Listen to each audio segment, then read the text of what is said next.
One question if you had to ask Donald Trump at the moment. We need to get rich before we can get green. Well, I don't think Greta watches my podcasts. Boy in Congo dies every time you put on your headphones. Getting out and buying a Tesla just because you think Elon Musk is the smartest man in the world. Water creates life, but energy creates wealth. Moving from charcoal to propane in Kenya to cook your dinners is energy transition. Debate about good energy and bad energy and clean energy and dirty energy is all just a marketing ploy. You're not just decarbonizing the country of Denmark, right? You're talking about the world. I can make stuff up. There's no real energy transition going on. There's an energy expansion going on. We remember stories more than we remember a whole series of data points and lectures. Here's my Dr. Who mug. Thank you so much, sir, for joining me today. It's such an honor and pleasure to have you on the Storybar podcast. I've had the pleasure to interview you once for On the Dais, but it's just super exciting to have you again. You're welcome. I'm looking forward to the conversation. I had to remember back when the first time we talked was when I started getting involved a little bit with the engineering education in Western India institutions. So it brings me back to when I started with that after I retired from Chevron. Yeah. So, sir, to begin with, I think your own podcast, Future of Energy, could be a great starting point. I would love to know what inspired you to start the podcast in the first place. What are the key gaps your podcast is trying to fill in at the moment? Well, the inspiration really didn't start with me. It started with two gentlemen that are professors at University of Southern California. And one, Dr. Iraj Ishagi, and the other, Dr. Don Paul, who I've known for decades. And I guess it was about 2 years ago, Dr. Ishagi had a former student come to him with an idea for a research center on campus, on USC campus. And they started up this Ishagi Center for Energy Transition. And of course, that does a lot of things. It sponsors a lot of research by young professors on campus and students. It has an outreach to high school STEM teachers. It has a lot of different things. It has a yearly summit. But then they wanted to do something else. And one day I got a phone call from Dr. Ishagi and Dr. Paul saying, "Jim, we would like you to develop a podcast for us." And I went, "Well, I've been a guest on podcasts before. I've been on this side of the camera, but I had never had any idea about doing one myself." So I was kind of talked into it. So that in terms of, you asked about motivation, well, I was talked into it. We're now in season 3, and we've had a lot of good conversations. And I've really, I keep learning, and I keep getting impressed by everything that we've done. So you mentioned, what is the gap? What we're trying to do? Well, we started out, we called it Energy Transition Talk. That was season 1. And the more and more that we talked to different people, the more that we, kind of interviewed, and I came up with a little bit different kind of scheme for how to do it, because we wanted to get the students involved. And we wanted to have a conversation that was not just me versus an expert, but the students learning from the expert. So I kind of took a role behind the scenes. At the end of the day, I wanted the students to talk to the professor or the expert and just really have a conversation that would be appealing to the next generation, not to old gray wizards like me, but to the next generation of energy workforce. And so in that method, that scheme of things, I mean, it probably puts more work on me than just ad-libbing the questions, but we really could try to see all of this world from their eyes and their voice, their questions, because when they got comfortable, they started asking their own questions in between mine. So, which was perfect. That was what I wanted. And we we begin to see this reality that, if you look at it, there is no real, based on the statistics, there's no real energy transition going on. There's an energy expansion going on. There's a growth in energy demand going on. But the emissions haven't stopped. The temperature isn't cooling down. We barely plateaued a little bit during the COVID years. And it's Dr. Paul said something on a very early interview. He said it's all about complexity and scale. And scale's global. There's only one planet, right? So you're not just decarbonizing the country of Denmark, right? You're talking about the world. And that's a whole different place. And you're talking about countries and societies that are coming from very different places. The whole topic of energy inequality became very important. Just transition, which we're not doing. We're not doing a lot of things that people had hoped for or had promised. And so the gap became not being climate deniers. That's not true. That the data shows the planet is warming. It's not about being the intermittent energy advocates. We certainly are adding tremendous amounts of solar and wind and energy storage in some places, but it's really about the future of all kinds of energy. And you read articles, and the growth of the use of charcoal is going up in sub-Saharan Africa. The use of coal we've never reached the age of peak coal. Yeah. And the fossil fuel use is growing, as is the intermittent wind and solar things are growing. So everything is growing.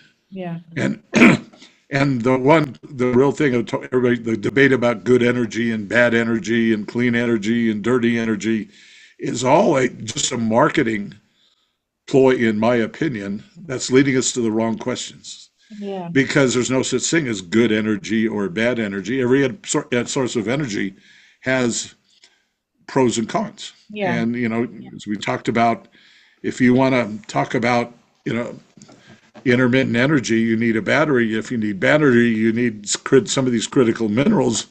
And you look into the mining aspects of some of those critical minerals, and it's not clean. It is very, very horrific when you talk about cobalt mining in the Democratic Republic of Congo. So it's about choices, and it's about different choices that different people will make in different places. The choice that India makes may be different than the choice America makes, or Kenya makes, or Pakistan makes, or whatever. So you really have to look at this as from a different perspective. So this is why we changed the title of the podcast in season 2 and 3 to The Future of Energy. Right. And we started looking at the complexity part that Dr. Paul had set up for us. I absolutely love the fact how you mentioned that students are getting involved and they are asking their own questions, right? What was your childhood like? What really influenced your way of thinking? And did you have a scientific outlook towards life in general? I'm really the first generation college graduate from my family. So, my dad was a farmer and rancher. My mother was a housewife and volunteer at church and things like that. So none of that really kind of had that science background that you talked about. I was fortunate to grow up in this beautiful country in the Rocky Mountains, and you could see the geology all around you. And if you were curious about, well, what made that mountain that way? What made that rock formation that way? What made this that way?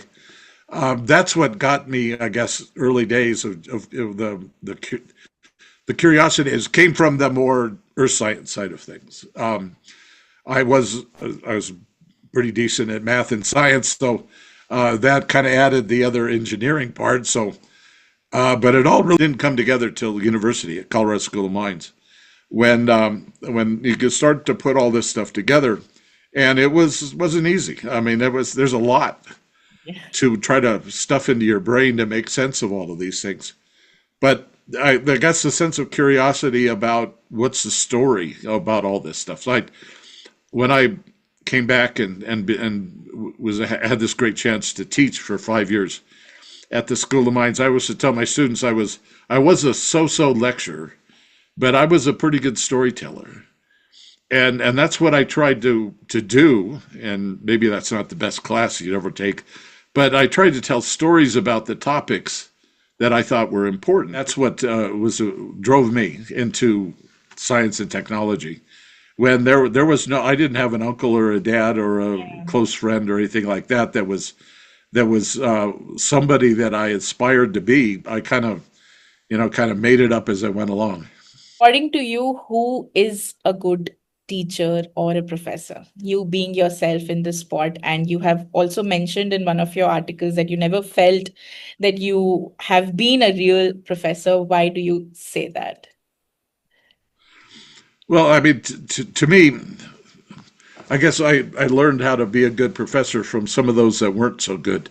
I remember, back, and this is a long, long time ago when I was at university, you had professors, I mean, there were competence is one key theme with regard, they have to know their stuff. Yeah. But I had some that professors that lorded it over us, that made the exam so hard, that made the curriculum so difficult, that just to prove how smart they were and how dumb we were. And that's not a good professor. I mean, you need to have competence, but at the same time, you need to have a professor who's, he doesn't just see how much you remember of his or her lectures.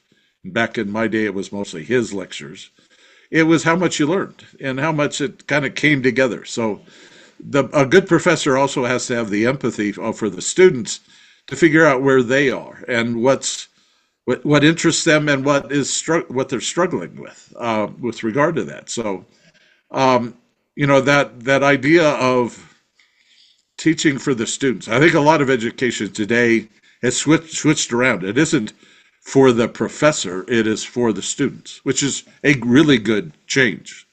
It makes it harder to do a lecture and an exam from the professor's side of things, because it isn't just, gee, can't you recognize how smart I am? It is, how can I convey that information? How can I make it real?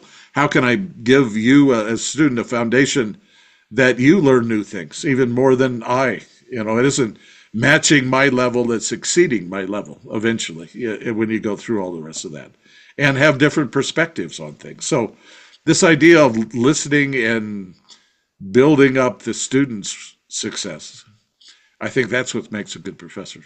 Love your Doctor Who cup. I would also love to know who has been your favorite character. Well, that's kind of one of my crazy little things. But I we live my wife and I lived in Britain for a while, so I got a chance to first get exposed to Doctor Who in the old Doctor Who series back then. Tom Baker was my favorite Doctor Who back in the old series. But then when the new series came and David Tennant became the new Doctor Who, he was fantastic. I really liked it. I compare every Doctor Who to every Doctor to David Tennant. But my favorite character was one of his assistants.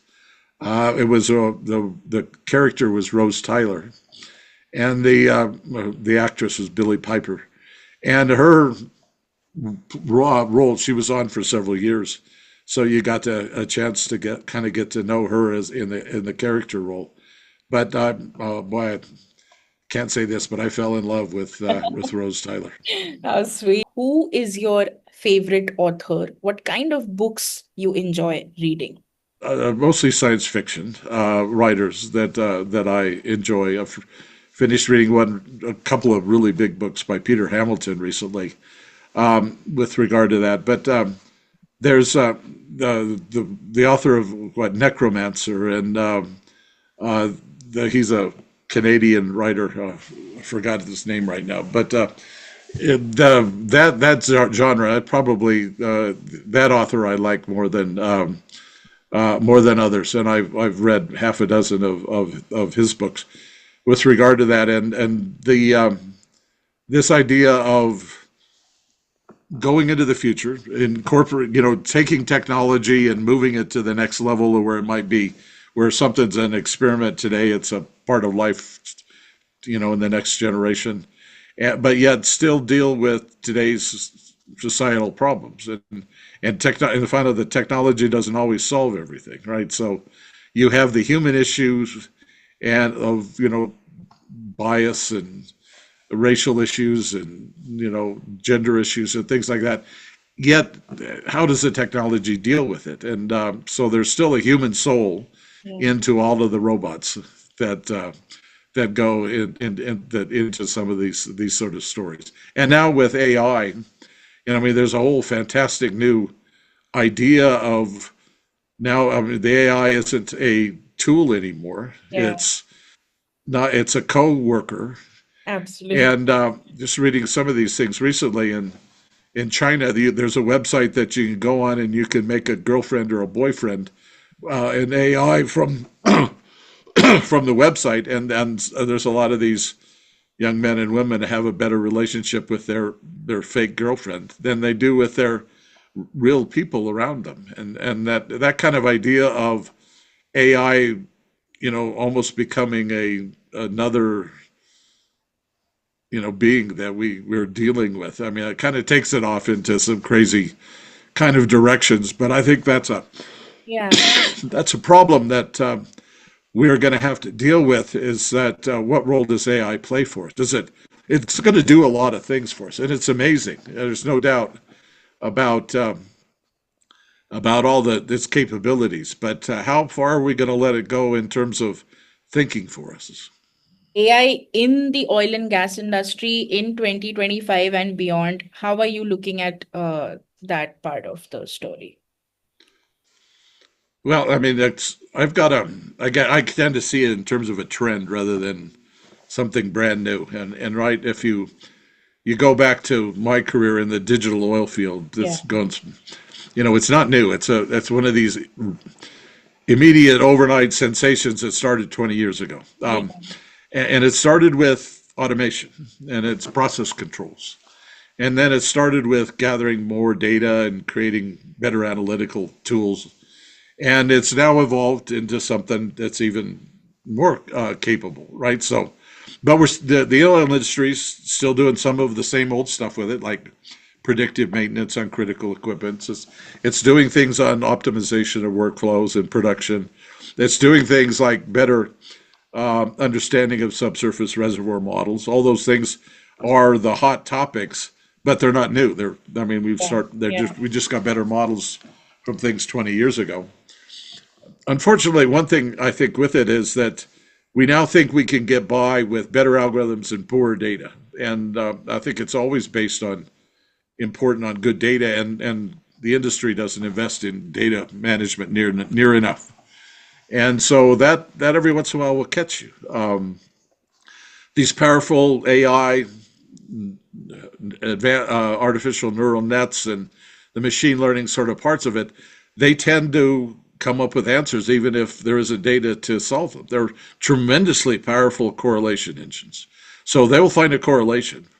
Whether it's right or not is another question, but they'll find a correlation. And that's where you get into this area. I've written some articles on AI hallucination and AI bias. Yeah. And Yeah. and they could do that. I mean, if you put it's garbage in, garbage out, Yeah. with AI, kind of tends to it. If you if you put bad data in, you always won't get a good answer out. And so, but a lot of the computer science efforts these days say, well, no AI can solve it all. And well, but I don't think it really can. And so, at the end of the day, it's good data management on the front end to help build your models, and then it's a human in the loop situation where you can take a look at an answer or suggestion. So, what did Chat GPT say for you? Um, and then say, does this make sense or not? And I, like everybody else, have just given it a try out of curiosity, and put a question and some references to Chat GPT, and it wrote an article for me. Well, and then I read the article and I said, damn, that's pretty good. And a lot of it is very good. Yeah. But Yeah. that there's at times when you have to say, Where did that come from? That's not correct. Yeah, There's yeah. no data behind that. They Correct. just made it up. And it can. AI can make stuff up. I don't think I am always able to understand that how much of it is actually true and how much of it needs to be verified. Solutions are getting better and better and better, so it's harder and harder and harder Yeah, yeah, to figure out, well, that's what ChatGPT said, or that's what Llama said, or that's what DeepSeek said, or whatever, and yeah, what the human being is trying to, the expert is trying to put in there. So it's going to get even harder to yeah, tell. yeah. And, in imagery with deep fakes and all the rest of that, it is, this problem is going to get more and more difficult. But are humans going to get lazier and just Yeah, depend on that? correct. And are humans going to get lazier and just rely on those kind of articles as the truth? That's a scary part. I mean, there's an exciting part of all of this. More and more people are learning the Python code to be able to do all of these things. I taught, I mean, I didn't teach Python code, but I mean, I had one, I went back in COVID days when professors never saw their students. Um, the whole faculty was just scared to death of AI, and because they never saw their students, so they never could tell, was it really their work, and the kind of intellectual honesty part of the academic world was it has to be your work, and so the professors were scared to death of all of this stuff. But I said, well, I mean, you got to be real. They're going to use it anyway. There's no way you're going to stop it. Yeah. So make sure they know what it is and they can use the tools, and that they know how to use the tools ethically. And so I did an assignment. I said, here's the problem, subsurface characterization. I want you to take all the data and I want you to put it in ChatGPT, and I want it to do your homework for you. And I want you to submit it just that way. But then I want you to write a couple of paragraphs at the end saying your critical thinking part. What did you think of that answer? And in that way, I was trying to get them to both, use the technology, which I knew they were going to anyway, accept the reality that this was now a tool that's part of everybody's toolkit, but then also have the human in the loop aspect of, to say, what did they think it was good? Did they think what was missing something? Did I think it extrapolated in the wrong direction or whatever? And it gets tricky because this AI really blows academic teaching on its head. I mean, it is not the way that for hundreds of years professors have been preparing exams. Recently, what has really interested you in terms of any idea that a company or brand has come up with, especially in the space of energy? Well, to me, I'm kind of, maybe it's my old geologic subsurface background, but I'm really fascinated by what people are doing in geothermal now, and taking advances in drilling and reservoir management and all the rest of this, and marrying it with the whole idea of on generating electricity on the surface, and how the all of this potential maybe lower temperature geothermal work might go. So, a company called Fervo and is working in Nevada in the United States in their new power station called Cape Station. What they are able to do I think, is really not only innovative, but it's practical. There are startup companies that are trying to apply the idea of closed loop geothermal, where you have hot dry rocks and you're trying to put fluid down the hole, heat it up, and bring hot fluids back up to the surface. There are things that are trying to do conformance control, like you would in a water flood, but do it on a geothermal system.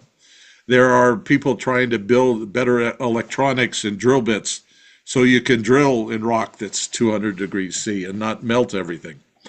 Now, I like the practical applications. Yes, everybody's doing a digital twin of everything, but that's almost given nowadays, that you are going to have a mathematical model and you're going to do an awful lot of your planning and your testing, your hypothesis thing on your what if analysis on the digital model before you build it. That's, I mean, that's clever. That's really, helpful and useful with regard to all of those things. But that's not what excites me is when you actually put it into testing. When the field usually bites all of the good ideas that come from the lab and all of a sudden proves for some reason they don't work as well. Just see Elon Musk blowing up, new rockets. Well, he just blew up another one the other day. The field, all of these ideas have to live through the test of the field. And those that are out there doing that is what impresses me. Great. And why do you think, sir, we are not talking as much as we should about geothermal at the moment? I think one of the things with the whole concept of climate change and energy transition that one of the things about the future of energy is we've tried to introduce a new philosophy that I guess I call climate realism. I mean, it's not climate denial. It's not all in for wind and solar. It is something in the middle. It's not against either of those two, but it's trying not to polarize. It's trying to say something that sits in the middle, and that the fact that, I mean, and I guess this is the main part of energy is that we've had it. Emissions aren't the only factor. They aren't the only attribute that we're after. And so, yes, we want cleaner energy.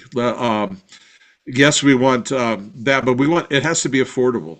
It has to be accessible. I mean, moving from charcoal to propane in Kenya to cook your dinners is energy transition, and it's cleaner, and it saves like I said, it saves the child walking 10 kilometers to gather wood. It saves the woman 4 or 5 kilometers to get water from the water well. And all of a sudden, then you got a light bulb shining at night so that students can read, and study for exams later on. That's an energy transition. Now it's to propane, it's to fossil fuels, but that's what's needed right there with regard to that. And in a lot of places in southern Africa, especially southeast, they now have more natural gas. In Tanzania and Mozambique and places like that. So you can use natural resources when you go to those kind of places. The conversation's been focused on wind and solar, and now energy storage batteries because of the intermittency of all the rest of this. We've had several episodes on the utilities view of all of this stuff and what are the changes that they have to make when they have too much energy in the afternoon and not enough in the evening, right? Because of the intermittency of the solar aspect of their grid. And how do they keep it running? I mean, the whole idea here, what's happened in Spain and Portugal recently was really a basic electrical engineering issue about this concept of inertia, of trying to stabilize the system when there is a dramatic change in the voltage. And they got it wrong. And Spain went down for almost a day. So it shows the criticality that we have on our electric systems these days. We can't do anything without electricity. Yeah. I have the phrase in this energy realism is that water creates life, but energy creates wealth. And it's the whole idea that there are very few, if any, economies that have gotten rich without using thermal energy of some sort. But then, this is one of your questions that you kind of put down, can we become clean without becoming rich? Yeah. And I think this energy realism says no. Yeah. We begin to be able to invest in environmental issues only once we've accomplished reliable energy that we have at 7x24. It is affordable. I can use it anywhere in my family. I can depend on it. I'm not having 12 hours of energy outages from my local utility like happens in, I guess, I read an article, the worst country right now is Nigeria. And we all think about South Africa having problem, but there are energy systems all over. Brownouts are happening more in the United States than they ever did before because the utilities are trying to cope with all of these things going on. It's a lot harder to run an electric grid now than it was before when you just had one big power plant and it just keep it turned on. Yeah. Now it is much, much more difficult to run a grid to do all of these different things. And, that's part of the energy realism questions. The other is cost. I mean, it has to be affordable for what we're talking about. During this transition, there isn't really such a thing, but we call it that. What we're finding is we are relying on the old thermal systems and adding the wind and solar systems. And now we're having to reinvest dramatically in our transmission grids. So now we're building two systems. So guess what? Electricity costs more. Yeah. And when electricity costs more, maybe I can afford it in my home to turn my lights on. But maybe a steel plant or a cement plant or a fertilizer plant can't take that expensive electricity. So it goes someplace else where it can find it. Now, countries like India, for example, we can't just say that, okay, we need to reduce emissions, so this and that power plant will not be there, this and that won't be manufactured here. We need that in order to grow. So, if I say that if you were to be appointed as a special advisor to the government of India in the space of energy, what would your top three recommendations be? Well, first of all, I'd want a lot of money because it's a really difficult job. Um, and I'd want to have political distance because I don't want people, banging on my door. What would I do? First of all, India is a particular case where it has tremendous resources, energy resources, but those resources are coal.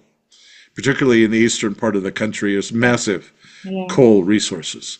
And it's in a situation like China and Pakistan and South Africa and the rest of it that you've got a lot of thermal energy sources, but it's so-called dirty energy. And some of the coal it isn't even lignite, it's anthracite. So it's dirty coal. And so where do you go from here? But you need the electricity, you need the more power with regard to that stuff. Well, first of all, what I would do is I would begin with what I have and try to make it cleaner and more affordable. The one area that was even mentioned in the UN things, the UN processes decades ago, was carbon sequestration. And yet that hasn't really taken off in any kind of a significant way. So carbon capture and sequestration, along with some of our traditional thermal energy sources, could help cut that down dramatically. Then, you have to, again, it's not just the big cities, and India and Africa and the rest of that.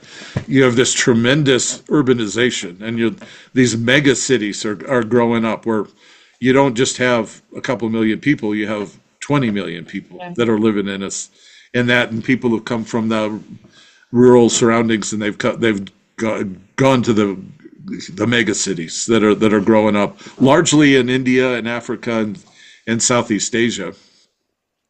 And so the energy demands from that mega city are huge.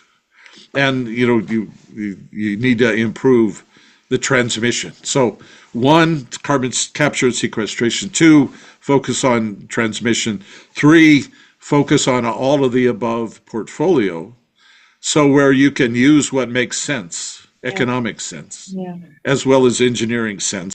And what do you think about EVs, sir? Because especially the part of the country where I am at the moment, people have started, buying more and more these cars, but there is a lack of number of stations where they can charge their EVs. My son-in-law has an EV. I don't have one, but my son-in-law does. But he lives in Northern California. They have the charging station distribution so you don't have to worry about running out of juice in the middle of nowhere. Yeah. He's gone on vacations of hundreds of miles with them. They apparently, from what he says, is a really cool car. I mean, the acceleration and all of the digital stuff that you can put inside. It's kind of like they said, it's a smartphone on wheels. But again, we have the problem the wrong way round. We're buying an application, in this case an EV, without the infrastructure. Yes, I understand marketing about why we want to buy the cool new thing. That's just human nature. I can't, it's not the right answer, but you can't criticize it because everybody does it. Yeah. But we need to again have a good plan that puts the infrastructure in place so that we can enjoy the application. And then EVs make sense. I mean, there's nothing wrong with an EV, but we need to worry about where we get the lithium from for the cathodes and anodes on the batteries. We need to worry about the wear and tear on the roads because these EV cars are much heavier than an ICE car. You need. I mean, there are issues. They're all solvable. But running out and buying a Tesla just because you think Elon Musk is the smartest man in the world is not a good reason for buying a car.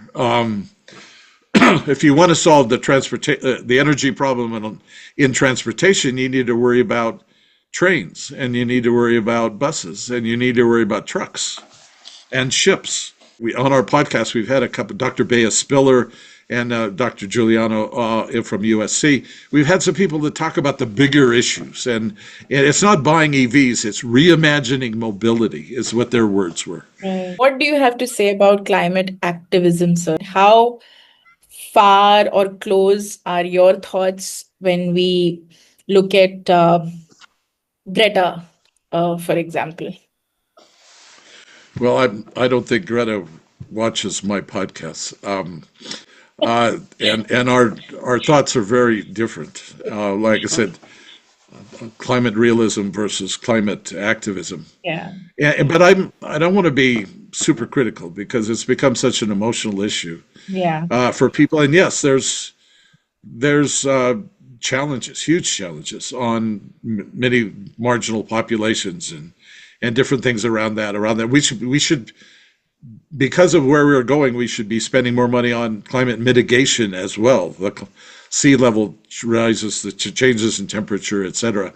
With regard to all of these things, we've talked about just transition in a lot of different ways, and mostly about North American populations, like inner city, tribal lands, and things like that. And we did have one episode for mineral economics students from Ghana who shared kind of that different sort of perspective.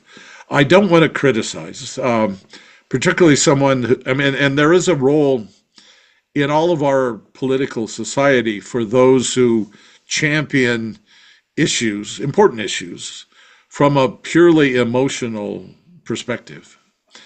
But they haven't done the numbers, and their argument motivation is not analytical. It is emotional, and the whole idea of the polar bear mom and her cub back in the commercials 10 years ago about that being kind of our mental image of climate change, was clearly an emotional argument and appealed to us, and it works for a lot of people, right? But while what it has done is it's made people pessimistic, so that you see the polar bear having trouble on the pack ice, that's but at the same time they go home and they don't do anything about it in terms of kind of change. And so one of the reasons I think the Environmental Act, we had a good final episode on is oil a blessing or a curse. And we had a really good speaker saying that we're coming to a point now where that climate activism is finding out it's not so easy to do. It's not so easy to convince people anymore. When it hits the pocketbook, the petrochemical industry in Eastern Germany wants Russian pipeline gas back again because they build an industry around that. And if it doesn't get that, that industry probably goes away. And with that, thousands of jobs. So all of a sudden, we're seeing the pros and cons, and we're seeing the challenges and the economics and the engineering and maybe the parts that we've left behind, like energy storage and transmission. We've let the parts that we've left behind, like carbon capture and sequestration, because it's complicated, and I'm not. It's not simple. I mean, I can't give you a simple answer to the future of energy.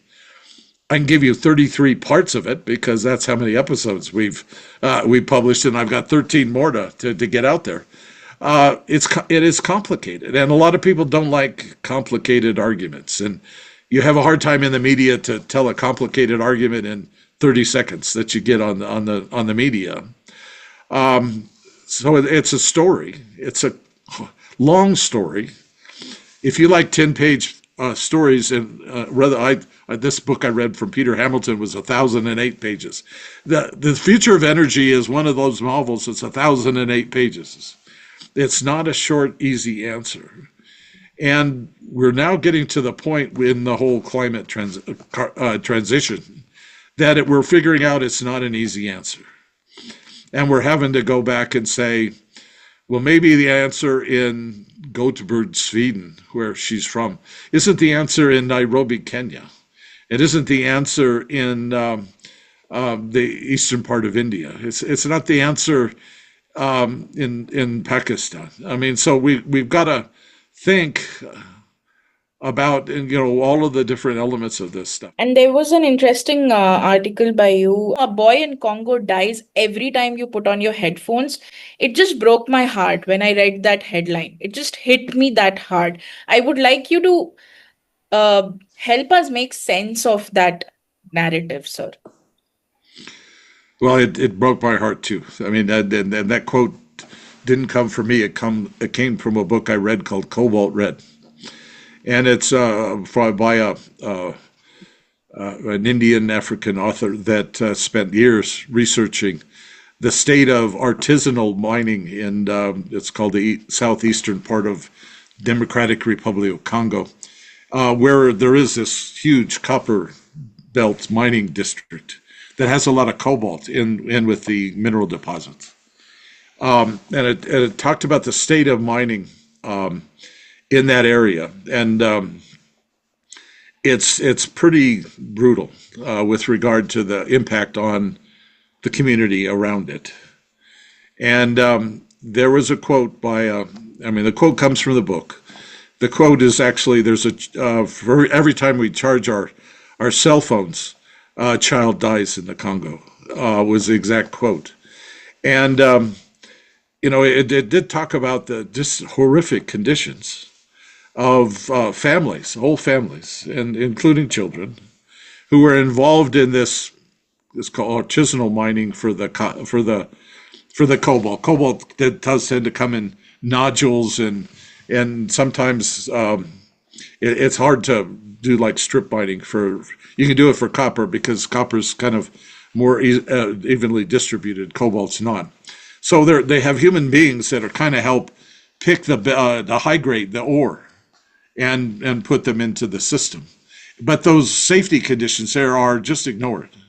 And you have men and children that are digging these tunnels, sometimes tens of feet deep to chase, kind of almost veins of the cobalt to be able to get it down. And there's frequent collapse of these tunnels, and the people die. And there's just barely the subsistence wages that they get from doing all this stuff. So it keeps people in perpetual poverty.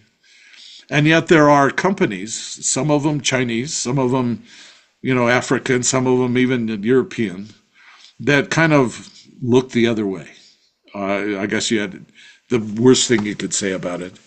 And even all the way, they chase these supply chains up to the Teslas and the General Motors and the Volkswagens and the companies that do these things. But cobalt's essential for batteries and this whole rechargeable stuff. And we don't think about that. We plug our phones in every night and everything's okay. Well, if it didn't have the cobalt in there, the battery recharger wouldn't work. And where is the cobalt? We don't think about where lithium comes from. We don't think about where the copper comes from. We don't think about where the rare earth minerals come from. Well, although there's politics about that right now because mostly China controls nearly 90% of the processing of these critical minerals for electrification. And all of a sudden, everybody else didn't want to mine in their backyard. China said, well, we'll invest and we'll control these supply chains. And they have. And then they use their manufacturing capabilities to build, the biggest battery maker is Chinese. The biggest EV maker is Chinese. The biggest solar panel maker is Chinese. The biggest wind turbine blade maker is Chinese. And they've gotten themselves in a situation where they're, the largest part of the investment in this energy transition is in China. And we're now buying their products. And we're now wondering whether that's a good thing. And then we're starting to figure out, and this book helped me open my eyes, and I had to write that article about it, that I didn't want to, it's a huge downer. I mean, it's a depressing article. And I don't like to write those kind of articles, but it's true. And we've got to deal with it. How does this translate into policy making? You need to have someone some group, it's not a person. You need to have some group that's looking at all of these things and listens. I mean, everybody likes it. Politicians like to talk. They don't listen very well. This is a listening and talking story, particularly listening. And we just recently had a couple of podcasts where we had, there is an organization of U.S. Native American students, and we talked to two of them. And from their perspective, they're graduate students at School of Mines, so they're working on their degrees and the rest of that. But to hear their backgrounds, to hear how they want to mix their cultural background in with the technology that they have, how their background is. I mean, one young woman who's graduating as an electrical engineer, but she comes from a reservation where most people don't have running water. And I mean, that perspective, I have to sit and listen, really listen, if I want to understand where she's coming from and where her community comes from. And the head of this organization was somebody who came from a small reservation in New Mexico that has the largest uranium mine in the 1950s through 1980s in the United States. Most of the uranium in the United States' nuclear arsenal comes from this man's tribal community. And yet the mining company left it with just a little bit of dirt over a bunch of piles of this uranium tailings. And that's where his grandchildren are growing up in. I mean, so I think one of the things you have to do to create this policy is, first of all, you got to listen to all of the voices. And we don't do a very good job of that. And then we have to put together a balanced policy that also has a market voice. Life at Chevron, what has that taught you? What are some of the most striking or, inspiring things about the world of energy you have observed yourself closely when you were there at Chevron? I spent 37 years with Chevron. To me, is the smart people that work in companies like Chevron and Exxon and others. And it's just amazing how, again, how much you learn and how much, other people's perspective in it, and how creative and how you can get on the leading edge of technology and how you can, then figure out how to try to apply it. It's not just a science shop, it's an engineering shop. Yeah. And in the end of the day, you got to drill a well and produce oil, and you've got to do it safely, and you're trying to do it. I mean, that's the one thing I kind of ask, can a petroleum engineer really be an environmentalist? And I think, a lot of the students, all the way from the students to the people in there, they say, yes, we care about the earth as much as anybody else does. Now, yes, we've got a job to create these fuels for wealth of the company and the shareholders as well. It's a for-profit business, right? It's not there. There's no doubt that it's there to make money, but it's also there to create value for the customers, the world, the tier three, parts of it, and it does, Yeah. and it has powered an amazing amount of the wealth that comes in this country. It's if anything that I learned about energy, I mean, first of all, there's a diversity because a company like Chevron or Exxon or Total Energy or whatever we look at so many different things. There's a geothermal division and another things around all the rest of that. Chevron just bought a bunch of leases in Arkansas in the United States that we're going to use for direct lithium capture because the brines that come with the oil are full of lithium. So the breadth of again of this idea of complexity, the breadth of that, the things you can see and you can get involved with. I only worked for one employer for 37 years, but in Chevron I did 5 or 6 careers worth of different jobs within one company, and that breadth of experience to me was unique in a big company. A young boy, first graduate in his family from a ranch in Colorado. And to be able to visit 22 countries and see the world, I became a Chevron Fellow, so I got access all the way up to the chief executive officer. We would have a meeting with him every year, and talk about the future of the state of technology within the company. But again, the part that I liked, sometimes you can have the big meeting in the corporate offices, and you can, talk to the board of directors. I got a chance to pitch an idea to them once, but then for me, it was even more interesting to get out into the field. And I still remember one experience. This was in East Texas. We were trying to push our idea about digital oil fields and automation and all the rest of that. And so I went out to one of the fields that was kind of the candidate for some more investments in automation. And this guy, he drove me around to see some of the different wells and what his job was and all the rest of this stuff. And here was a guy that didn't graduate from high school. Yeah. I was not talking academics with him. Yeah. He was actually on probation for drug use within the company that the Chevron was watching and let him still do that. And here he was talking about the technology that we were talking about from his perspective, and how cool this was, and what they're going to do there, what they're going to do this, and all the rest of that. Then we stopped and had some coffee and a pie at his favorite, kind of little restaurant along the way. And he was just a production support technician, but it doesn't just. He that's where the oil is produced. That's where someone has to make sense of the sensors.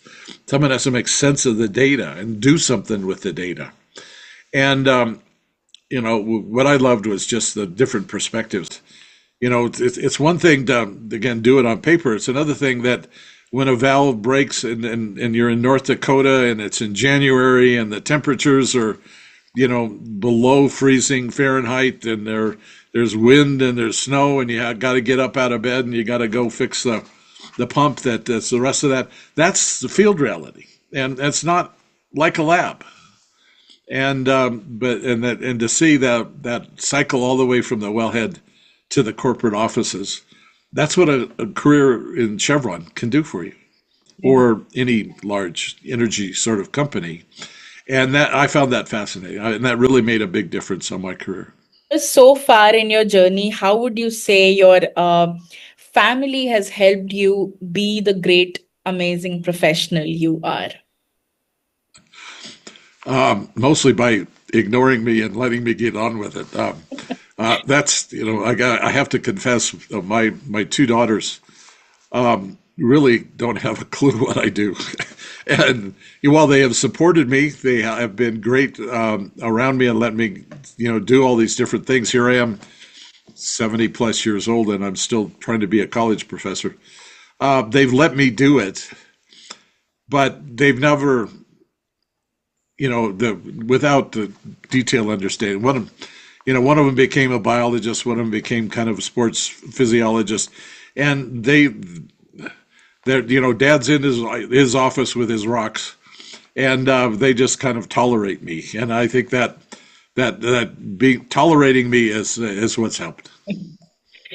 And sir, if you could share some memories of your late dog, Julie. Well, good old Julie. This is a dog that I had when I was probably 8 or 9 years old. We lived on a ranch in the Colorado Rockies at 9,000 foot elevation. So we were up at a place where it could snow every month of the year. And when I looked at the temperature and it was above freezing Fahrenheit, I took my coat off and went out and played. So it was kind of remote, but it was beautiful with regard to living in the mountains. And Julie was our boxer dog, who was, the friend I had up there before my brother and sister were born, and essentially a companion, a memories of her are memories of that living in that ranch in Divide, Colorado, near the gold mining area of Cripple Creek, Victor, which was just a few miles from us. So that idea of those times of my childhood was those are good memories. Who do you want to be remembered as? Someone who kept asking questions and kept learning. I don't think to me, an expert is somebody who knows what he doesn't know and is keep trying to learn more about it. I've been more of and I know a little bit about a lot of things rather than a lot about a few things, kind of a person over my life. And I think, what I hope people would see in me is that I kept listening and I kept asking questions and I kept learning. Probably never get to the end. I'll get to an end, but I won't get to the end of that scientific quest. But kept being curious. Yeah, yeah. And one question, if you had to ask Donald Trump at the moment when it comes to energy, what would that be? Well, I probably don't have a question for the president, but we did interview Chris Wright, who became his Secretary of Yeah, Energy, yeah, on yeah, our yeah. podcast, and that was fascinating. I found out we had a lot in common, and our views were kind of similar with regard to that. But to me, the question is, how do you bring people together around this complex issue? You can push one point of view, or you can push another point of view. You can subsidize certain research projects, or you could subsidize other research projects. To me, the question is, how do we bring everybody together around it? Right, right, right. Thank you so much for joining me today, sir. Again, it's been an honor and a pleasure, super interesting to listen to you and learn from you again. So, thank you so much for what you're doing, sir, for sharing the wealth of knowledge and expertise. Because at the end of the day, it's like you helping the world or helping us become better than yesterday with all that you have learned so far, right? So, thank you for helping us making sense of the space of energy, which is, as you said, not a short story. Namaste. Thank you. Lovely. Thank you. I appreciate you sharing the links, and giving an old man a kind of a continued channel to try to talk about all this stuff, just like Dr. Ishagi did for the whole podcast kind of thing. And to me, to kind of be the puppeteer where there's two students who are learning, and then the puppets kind of cut the cords and grow themselves. That's to me, that's passing the torch. That's because it's the next generation that's going to. Oh, my generation screwed things up. Now it's the next generation that's got to fix them, and that's that's what I want to try to do as much as I can.